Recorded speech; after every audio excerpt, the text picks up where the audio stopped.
नमस्कार दोस्तों। आज की कहानी है मेरी भूल। पापा ने कहा, तुम्हें इससे अधिक योग्य लड़के मिलेंगे।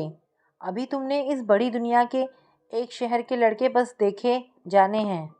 मैंने होशियार बनते हुए कहा, अगर शॉप पर पहला जोड़ा ही पसंद आ जाए तब अनेक वस्त्र देखकर कंफ्यूज होने से समय व्यर्थ ही होता है। तब मम्मी ने पापा का समर्थन करते हुए कहा, एक क्लास के साथ के 25-30 लड़कों में ही तुम्हारे लिए कोई योग्य वर होता है, ऐसा तुम्हें प्रतीत हुआ है, मगर यह सही नहीं होता।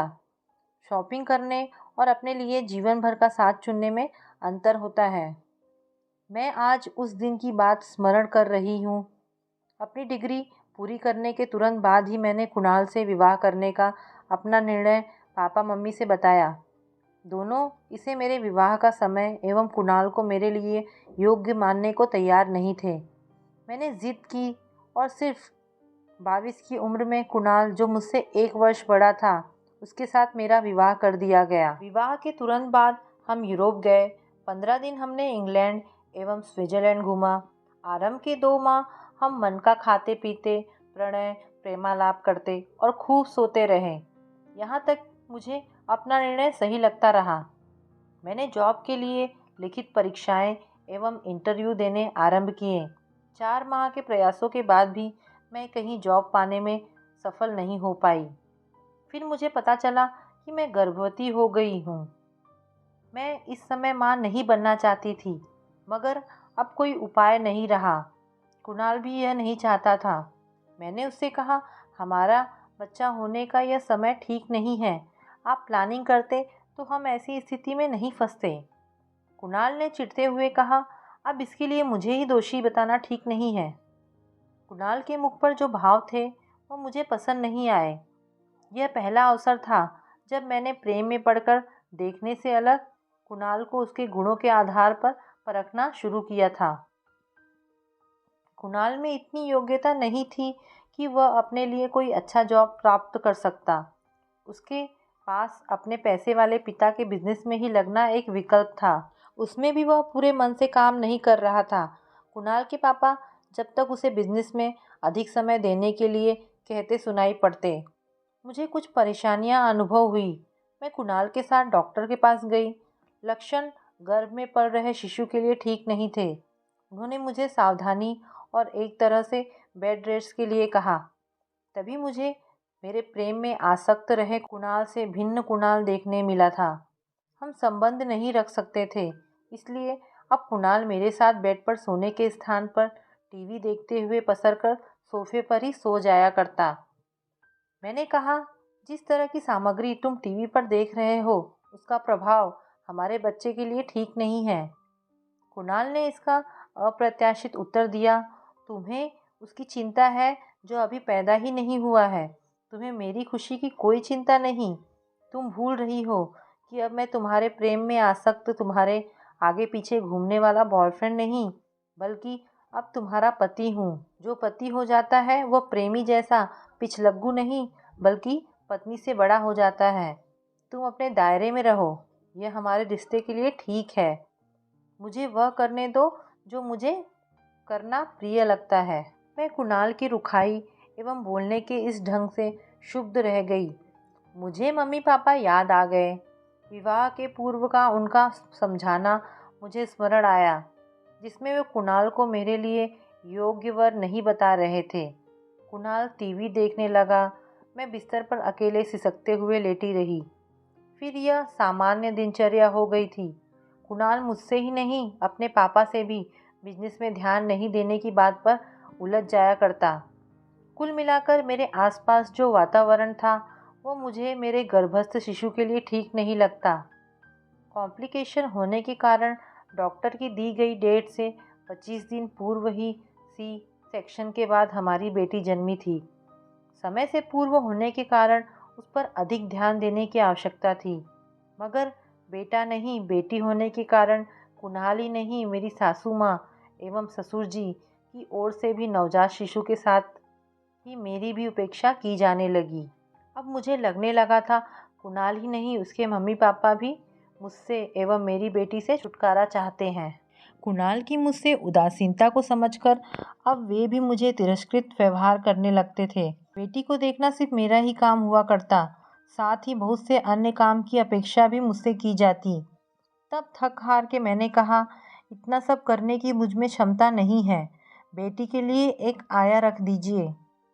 सासू माँ ने कहा, तुम्हारे व्यर्थ बहाने यहाँ नहीं चलने वाले।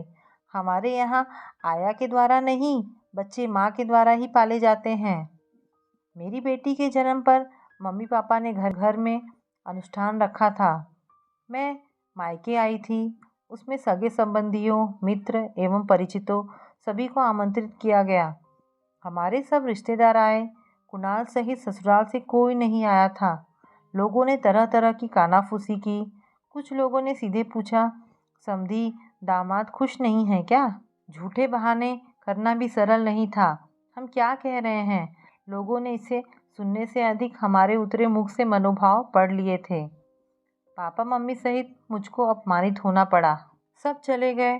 तब पापा ने कहा, बात लोग क्या सोचते हैं उसकी नहीं, बात यह है कि कुणाल विवाह करने के लिए जितना ललायित था, इसे निभाने को उतना ही उदासीन दिख रहा है। ऐसे में कैसे इनका लंबा वैवाहिक जीवन चल पाएगा? पापा ने कुणाल के पापा को फ़ोन लगाकर कहा, आप सभी नहीं आए तो लोगों ने तरह तरह की बातें की। उन्होंने कहा, आप कारण मुझसे नहीं कुणाल से पूछिए। पापा ने कुणाल को कॉल कर यही बताया। उसने अटपटा सा उत्तर दिया, हमारा मन नहीं हुआ इसलिए हम नहीं आए। पापा ने पूछा, क्या आपको अपनी नन्ही बेटी की याद नहीं आई? उसने रुखाई से कह दिया, हाँ नहीं आई। मैं इतनी जल्दी पापा बनना नहीं चाहता था। बाद में मम्मी ने मुझसे पूछा, क्या बच्चे की जल्दी तुम्हें थी? मैं उत्तर देने के स्थान पर रो पड़ी। मम्मी ने मुझे गले लगाकर सांत्वना देते हुए कहा, तुम चिंता नहीं करो, सब ठीक हो जाएगा। कुणाल से विवाह मेरी जिद के कारण किया गया। मैंने कुणाल से बात करने की कोशिश की। यह मेरा बड़ा अपमान था। कुणाल मेरे कॉल को इग्नोर कर दिया करता। मुझे समझ आया, मुझे जीवन का अनुभव नहीं था, जीवन से सिर्फ आशा करना जानती। निराशा भी हाथ लग सकती है। मुझे पता नहीं था, जीवन भर के साथ का निर्णय करते हुए मुझे मम्मी पापा की इच्छा एवं सलाह पर भी ध्यान देना चाहिए था। मेरा स्वाभिमान मुझे खुद से ससुराल जाने को रोक रहा था। फिर भी 15 दिन बाद मैं बेटी को लेकर वहां पहुंची। मेरे एवं मेरी बेटी से किसी ने कोई लगाव या प्रेम प्रकट नहीं किया। मुझे एहसास हुआ जैसे हमारा आना उनके लिए अवांछित था। मेरे प्रति उन सभी का प्रेम जल्द ही मर गया, जबकि नन्ही बेटी से किसी को प्रेम कभी हुआ ही नहीं था। 2 महीने में मुझे इस बात की पुष्टि हो गई कि हम उन पर भार हो गए हैं। कोई बेटी से प्रेम के 2 बोल भी नहीं बोलता था, जबकि मेरी उपयोगिता घर गृहस्थी के कामों की रह गई। अब कुणाल भी अधिकतर सोफे पर सोया करता। कभी कभी मेरी देह का उपभोग करने के लिए कुछ समय के लिए शयन कक्ष में आता था। तब मेरे पापा को हृदयाघात का समाचार आया। उन्हें अस्पताल में भर्ती कराया गया। मैंने कुणाल से कहा, पापा से मिलने चलिए, हमें साथ आया देखकर उनको जल्दी स्वास्थ्य लाभ मिलेगा। कुणाल ने कहा, अभी तुम जाओ, मैं कुछ अत्यावश्यक काम करने के बाद आऊँगा। बेटी को लेकर मैं मायके आ गई। 7 दिनों में पापा को अस्पताल से छुट्टी मिल गई। उनके घर आने के 15 दिन बाद भी कुणाल या ससुराल से कोई नहीं आया। इस बार मैं बिना बुलाए ससुराल नहीं जाना चाहती थी। अब मुझे कॉल करके बात करने में संकोच होने लगा। मुझे लग रहा था मेरे प्रति अपनापन का भाव मेरी किसी जबरदस्ती से उत्पन्न नहीं किया जा सकता।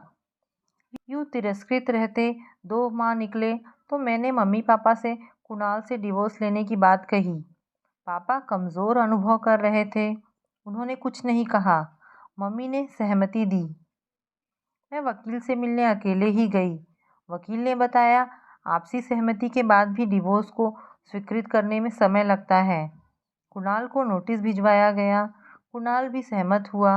8 माह बीतने पर कोर्ट ने हमारे डिवोर्स को स्वीकृति दे दी। कुणाल ने बेटी को लेकर कोई दावा नहीं किया, अतः बेटी मेरे पास ही रहनी थी। उस दिन कोर्ट से लौटते हुए एक पान की दुकान पर मैंने एक गीत बजता सुना। किसी राह में किसी मोड़ पर कहीं चल ना देना तू छोड़कर, मेरे हमसफ़र मेरे हमसफ़र। मेरी आंखें भीग गई। मैं सोच रही थी कुणाल मेरा हमसफ़र था ही नहीं, होता तो यूं छोड़कर नहीं जाता। पापा के हार्ट अटैक के बाद इन 10 महीनों में अब तक मुझे समझ आ गया, डिवोर्स मेरी समस्या का पूर्ण समाधान था। पापा को आए अटैक से वे कमज़ोर हो गए थे।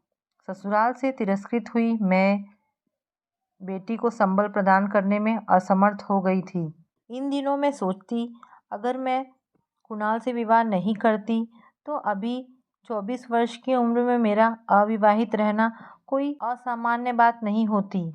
ऐसे में पापा मुझे अभी जैसी अतिरिक्त जिम्मेदारी नहीं मानते।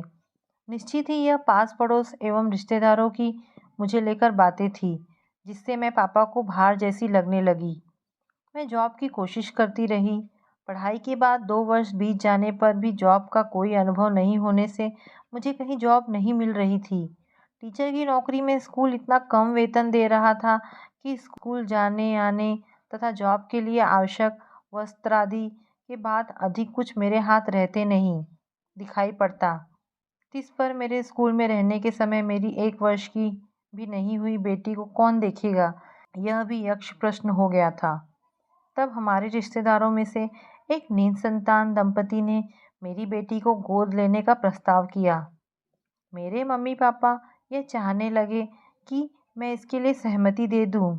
उनका तर्क यह था कि बेटी सहित मुझे कोई स्वीकार नहीं करेगा, अर्थात मेरे पुनर्विवाह की संभावना क्षीण हो जाएगी।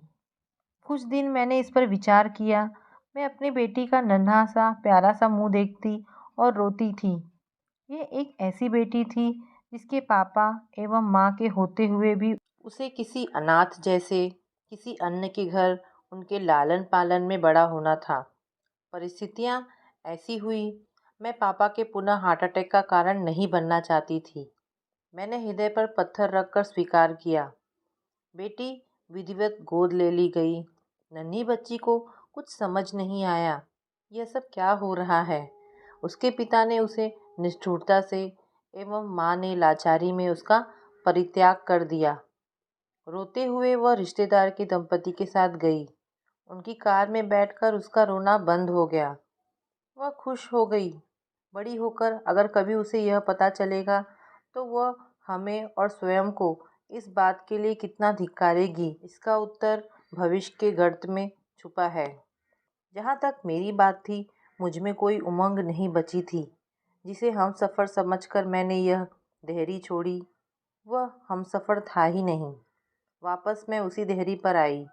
अब मुझ परित्यक्ता को कोई ऐसा हमसफ़र मिलना था जिसने अपनी पत्नी को कुणाल जैसा त्याग दिया हो, जिसकी पत्नी असमय संसार से विदा हो गई। तो दोस्तों, कहानी यहाँ पर समाप्त होती है। ये कहानी आपको कैसी लगी मुझे कमेंट करके अवश्य बताएं। धन्यवाद दोस्तों।